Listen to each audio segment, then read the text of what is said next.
Well, good morning. This is Pastor Greg from Faith Lutheran Church, Harvey, North Dakota, coming to you with my midweek message, my midweek check-in, where I kind of catch you up with the stuff that's happening in the church, and we take a brief look at some of the texts or a text for our Sunday. I'm glad that you're spending a few moments with me today.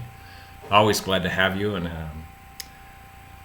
I hope that you're enjoying our little conversations, even though they may be one-sided, as much as I enjoy sharing them with you.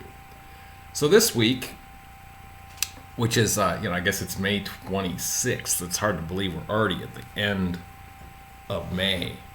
And here we are jumping into June with things coming on. We just had graduation last week on Sunday. High school students, and it was nice to see everyone there, and the opportunity for Judy and I to go visit some of those graduates. We thank you for that opportunity, and we wish all of our graduates well as they move forward in their lives. Kind of cool today. That's all right. We got some rain, much needed rain. We're thankful for that. The Lord brought the rain for those who need it. Continue to hope for rains to come as needed.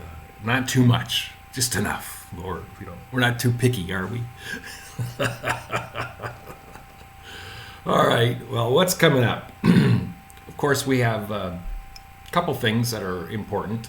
First of all, we will change our worship time on June 6th. That's the Sunday after the Memorial Day weekend. And we will shift to our summer schedule at 9:30 worship time. I'm not sure where we're going with that from that, so just know that. But also on June 6th, we have a called congregational meeting to make a call or to extend a call to Kevin Roller as associate pastor. Again, I'm not going anywhere. I'm here to stay until the Lord sends me somewhere else. And certainly you would know about that before we call somebody new. So, and then I don't anticipate that happening anytime soon, but the Lord does work in mysterious ways. And so we take it one step at a time as pastors. Also, we're looking for, still looking for help on Sunday night at the movie theater. We need 3 people to serve concessions. The movie's Cruella. You're welcome to stay for the movie for free if you stay.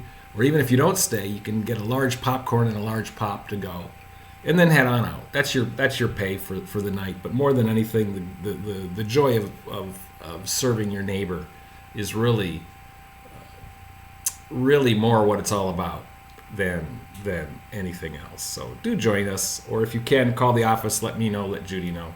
One of us will make sure you get over there and give you the time and the information. Also, Vacation Bible School is scheduled.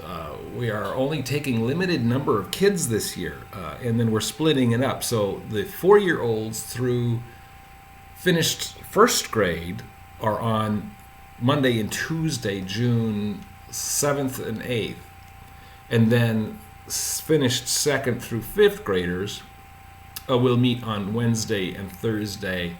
Of course, that would be the 9th and the 10th. We only have a limited number of positions or spots for the children. So if you want to register, and it's required to register. You can't show up the day of and register. We want to have a little more control over things this year, and so we're doing it this way. We don't know what next year will bring. This is just a kind of a decision that was made as we were still looking at COVID things, and so that's the way we're going to do it. And I think it'll be a lot of fun. But we do need help. We need help with people just to kind of shepherd. You can be a shepherd to move the kids from one place to the other. If you want to work in a particular area, games or storytelling or crafts or anything like that, just let us know. And we'll get you there. We'll make sure you're there. We also need help with food. We need help with food on each night, and simple meal. That's all it needs to be. You don't need to go crazy on it. Just a simple meal. So that's kind of what we're looking for. So those are the things that are really coming up here. This Sunday is Trinity Sunday, and then we go into Pentecost. We go into the Sundays after Pentecost. Season color is green. It's a common time, and we just kind of keep going for that, and we'll be in that for a long time. And it's where we just kind of look at the regular life functions of the church. So that's the church. That's where we are, the congregation. We have lots of things that we're planning. In July, we have our 10th anniversary which is our 11th, but that's okay. We couldn't have it last year. Our 10th anniversary. We're also going to do a mortgage burning, and we're going to have a big celebration. And you'll see more of that coming up. So that's that. Other than that, there's not a whole lot we're looking forward to down the path, and except for the fall. I think that my hope is to take a look at some things, and hopefully some exciting things could be added or refocused as we move forward in our life as the church, and as the congregation, and as the people of faith. Okay, that's that. That's all I'm going to say about that. So again, this Sunday is Trinity Sunday, and so the idea is that we're looking at the Trinity, the Father, Son, and the Holy Spirit, all in one and three. That whole idea of what that means. And today, I just kind of wanted. There's two of the texts: Isaiah 6, 1-8, and John 3, 1-17. You're probably very familiar with the John text. Maybe not. Less familiar with the Isaiah text. But go ahead and stop and read those before we begin. And if you don't want to, that's fine too. There's just kind of there's kind of a focus that I'm looking at here, or kind of an idea that I'm kind of working through, and I've only just been working through it, so it's not a fully formed thought like most of my thoughts, if you know me. So that's where I am. But this idea that Isaiah has a vision of the Lord, and he sees this vision, and there's all these things that happen. It's really kind of a cool text. But the part that I'm looking at is Isaiah sees the Lord, and in his process of seeing the Lord, he says in verse 5, "Woe is me." First of all, seeing the Lord is a bad thing in the old, as we view it in the Old Testament, because no one could see the Lord and live. That's kind of the idea. And so he says, "Woe is me, for I am lost." So his concern now is that he's not there. "For I am a man of unclean lips, and I dwell in the midst of people of unclean lips." He knows where he is in this whole scheme of things. Can you hang on a second? Well, I'm sorry about that interruption. Long story short, I was scheduled for a dental appointment later in the day, and they called and asked if I could come in right away. So that's what I did. So I'm picking up here in the middle of my message, which is I don't normally do this. I don't normally stop the recording and then come back to it. But I'm doing it this time because I really don't want to record the first part again. Anyway, we were talking about this idea of Isaiah and John texts, and this focus on what it is that Isaiah and Jesus, or Nicodemus in this case, is there a parallel there? And he says, "Woe is me, for I am lost."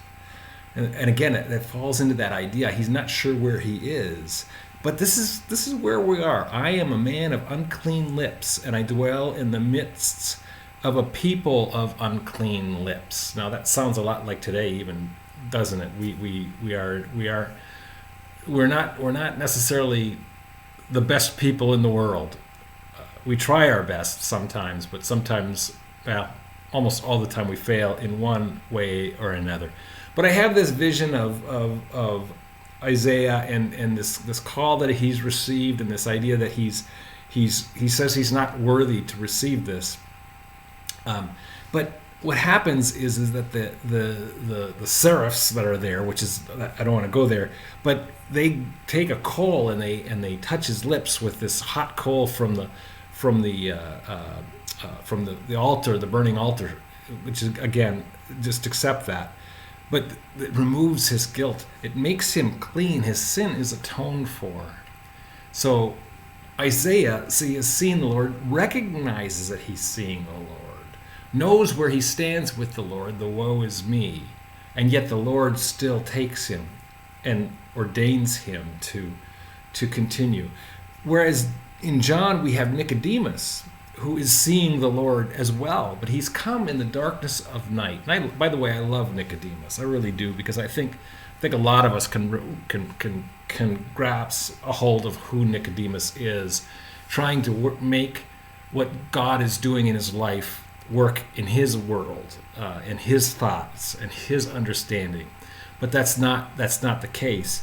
So here we have Nicodemus, who Jesus says, you must be born again. And Nicodemus says, well, how can you do that? How can you be born again? How can you re-enter the mother's womb and come back? So Nicodemus is recognizing something, but he's not quite grasping what it is. He's really trying to take a hold and do something with it. And yet he's just not there.